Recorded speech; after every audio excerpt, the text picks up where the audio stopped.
আসসালামু আলাইকুম। আমি ইব্রাহিম টাটকা ফিশ থেকে। আজকে আমরা সকাল সকাল চলে আসছি ঢাকা কারওয়ান বাজারে। আজকের ভিডিওটা শুধু চিংড়ি মাছ নিয়ে। কোন চিংড়ি কোন জায়গার সেটা আজকে দেখাবো।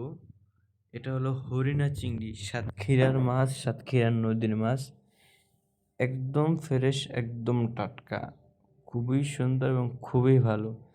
এই চিংড়িটা আপনারা সবজির সাথে মিক্স করে খেতে পারবেন। সবজির সাথে চিংড়িটা একদম পারফেক্ট। এটা হলো বাগদা চিংড়ি। এটাও সাতক্ষীরার মাছ, সাতক্ষীরা নদীর মাছ।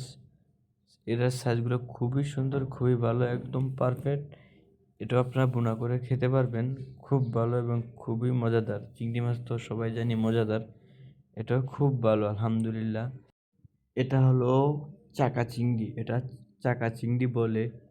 এই মাছটা হরিণা চিংড়ির মতোই, কিন্তু একটু বড় সাইজ এবং খুব ভালো বড় বড়। এগুলো চাইলে পাগদা মাছের মতো ভুনা করে খেতে পারবেন, অথচ আপনি সবজির সাথেও মিক্স করে খেতে পারবেন।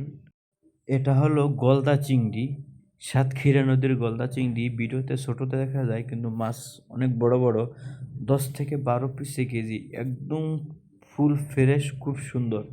এটা শুধু যারা বাসায় মেহমান আসে তাদের জন্য এই মাছটা নিলে একদম পারফেক্ট হয় এবং খুব ভালো।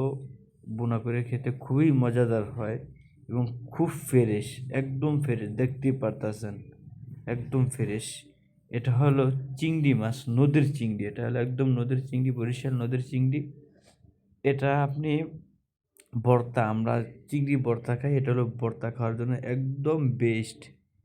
একদম জরজরা মাছ, খুব সুন্দর মাছ, ভিডিওতে দেখতে পারতেছেন, খুব সুন্দর মাছ। তো আজকের ভিডিওটা এতটুকুই। ভালো থাকবেন, সুস্থ থাকবেন, আর আমাদের থেকে মাছ নিতে ভিডিওতে নাম্বার দেওয়া থাকবে, যোগাযোগ করবেন। ধন্যবাদ।